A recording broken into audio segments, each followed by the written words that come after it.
Welcome back to The Loop, your weekly dose of all things property management. I'm your host, Colin Stewart, and each week we're going to dive into the latest trends, strategies, and stories shaping the property management world. Whether you're a seasoned pro or just getting started, we're here to provide insights, expert interviews, and practical tips to help you navigate the ever-evolving landscape of property management.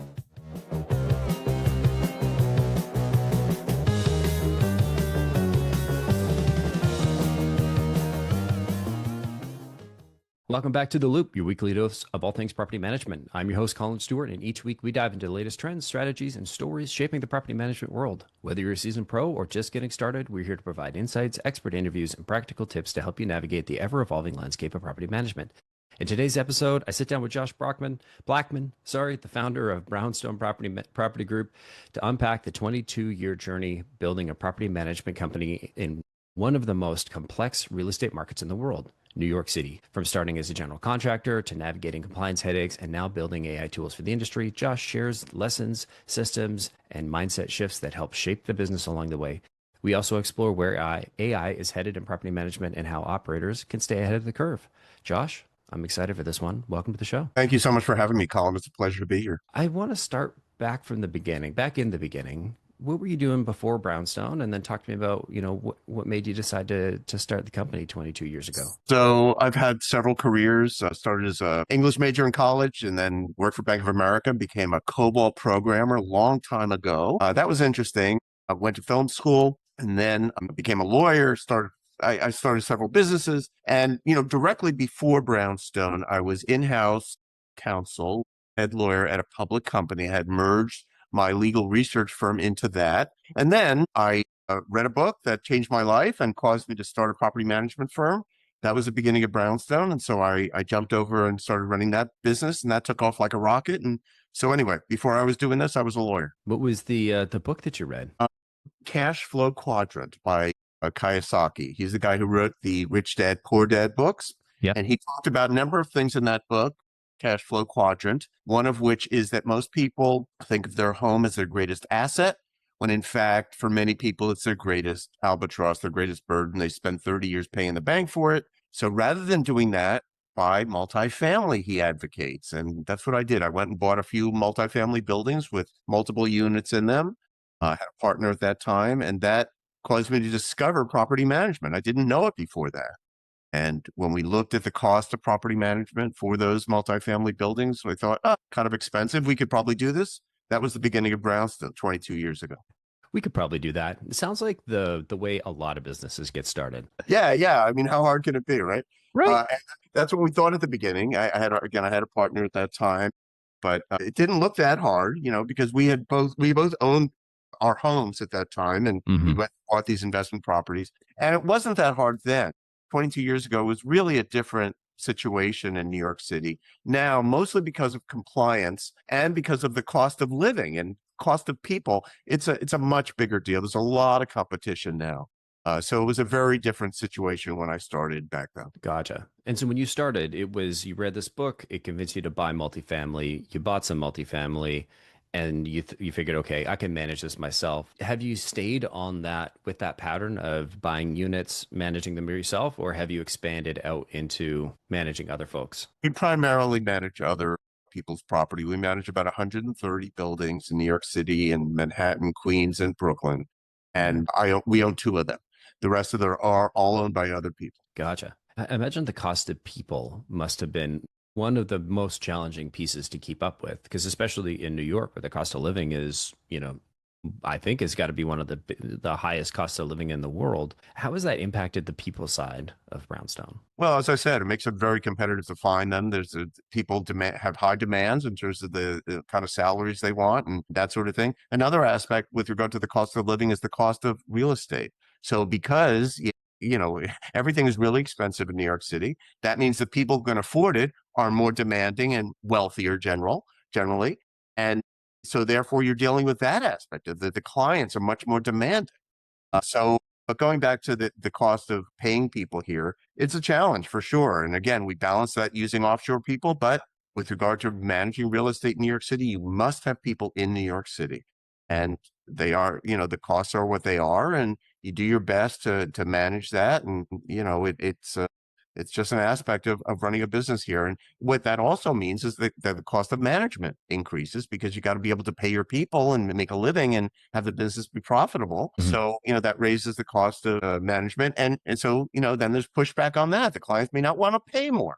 Mhm. It's a push pull and a stress and a tension in every business, I would think. But real estate and property management in particular is stressed by those numbers. The other thing that's happening here is it's a very fragmented industry, property management. There's a lot of little players and there's a lot of consolidation happening. So there are a Mhm. number of large, major national companies like First Service Residential and Associa. These are giant billion-dollar companies that are scooping up some of the smaller players. And so we're competing with them too.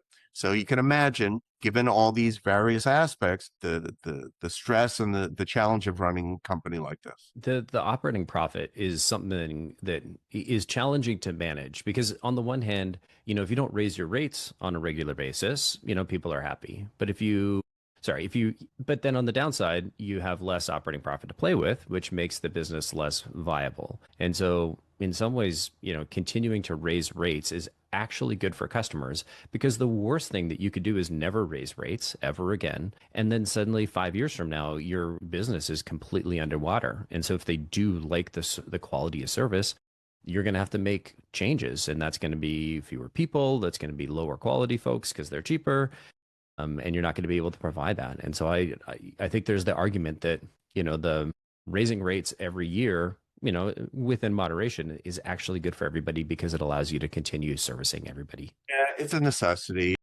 Our contracts provide for 3% annual increases, which is about the cost of living increase per year. Mhm. It's very common to see, especially smaller condos that don't want to raise rates for their common charges, which of course Mhm. it's they used to pay us, and they're doing that because they want the cost of buying the apartment to be reasonable, and if the common Mhm. charges are high, it's less attractive. I get it. But if you do that, if you don't raise your common charges on an annual basis, meanwhile, the cost of water, the cost of management, everything's going up. And then what happens is you don't have any money in the bank when an emergency happens. And so that's not good. Again, from a liquidity standpoint, buyers don't want to see that they're going to have to go out of pocket to fix the roof. Not good. Mhm. So it's the same thing with management, as you say. It's important to continually a little bit raise the rate every year so that we can earn a living and the clients can recognize the value, the fact that it costs money to run a company like this and to provide service, and they want us to provide service in the condo context and even in the multifamily rental context. They're hiring professional management because the owners don't want to do it themselves.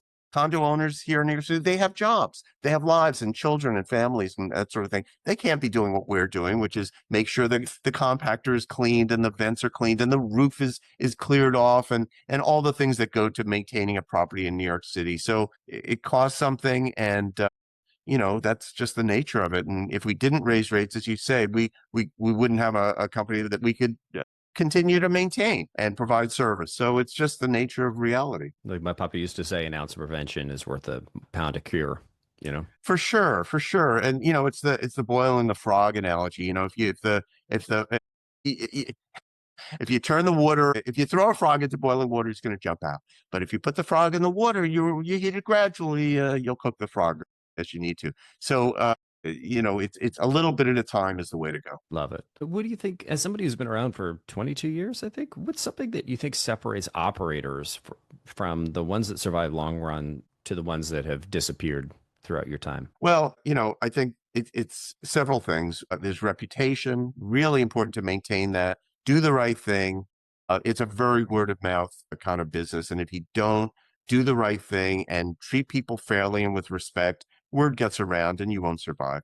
The other is fiscal responsibility. We were just talking about some aspects of that. You have to earn a living. If the company's not going to be profitable, you're going to fail. Something's going to happen. Like you're going to hit out of left field with an employment lawsuit or something you didn't do right, and it's going to drown you. And for me personally, I feel a real sense of responsibility both to our clients and to our employees. We have families that depend on the living that they earn through Brownstone in order to take care of their families and send their kids to school and all that. So fiscal responsibility is really important. And, it requires a real attention to detail to keep the business running, keep up with compliance, as I've talked about, make sure you have a revenue stream that'll maintain the company, make sure that you raise your rates as you need to. Don't lose clients, continue to Mhm. add clients. There's a lot to it. And, again, I think, proof is in the pudding. We're still here and we're doing fine. But, to your question about why other client companies haven't survived, it's some of those things. Mhm. They didn't do the right thing. They lose the clients. They couldn't make a go of it financially. And at the end of the day, for me, business is all about the money and treating people with respect. And we try to do both of those things. Love that. How do you decide whether you're going to build something internally versus look for an external solution? It's a good question. I think first thing I'm going to do is identify whether there is an off-the-shelf solution that'll do it. Yeah, that is generally less expensive, but very often we need a customized solution, and so off-the-shelf is not going to do it. So how do we figure it out? I mean, we look at what is required in the situation. Can we work with off-the-shelf? Is there an off-the-shelf? When it Mhm. comes to some of these compliance things, it's just not there yet. I think everybody is grappling, both homeowners and property managers, how to deal with the many compliance requirements in New York City and nationally. And the custom solutions just are not there. So if you're going to go there, in many of these cases, the parapet app that I talked about, you're going to have to build it. So we evaluate that by seeing what exists currently and can we afford it and is it Mhm. customized enough? What last question here? What advice would you have for somebody who's trying to build a durable property management business for the long term and say they were just getting started now? I would look at those who've been successful and that are really have succeeded over the long term. I would also look at the new players. I think there's a number of very interesting, very efficient companies that are eating the lunch of a lot of property managers just because, as I keep saying, the human aspect is expensive, and if you Mhm. can do it more efficiently, you're going to win. So I think looking at some of the players, I think doing it the way I did it, you can, meaning I just got into it without really knowing anything about it. I think at this juncture is a hard thing to do. I would certainly advise working for, or at least interning for an existing player to see how they're doing it because it's a really challenging business. And so getting into it with an awareness of some of the efficiencies, I think would be a wise thing. It does feel like the table stakes have continuously gone up and up and up over the last number of years. Yeah, yeah. As I've been saying, it was really a different world 20 years ago, and now it's there's so many players, and the compliance world has changed, and the cost of these properties has jumped up, and the cost of people. It really is a different world from when I started. Josh, I really appreciate you having you on the show. If people want to learn more about you, they want to reach out, or if they want to learn more about Brownstone, what's the best way for them to get in touch? Go to our web, brownstonepropertygroup.com. Love it. Thank you so much for coming on the show today. My pleasure, Colin. Thank you for having me. You're welcome. And thanks to everybody for listening. We'll catch y'all next week.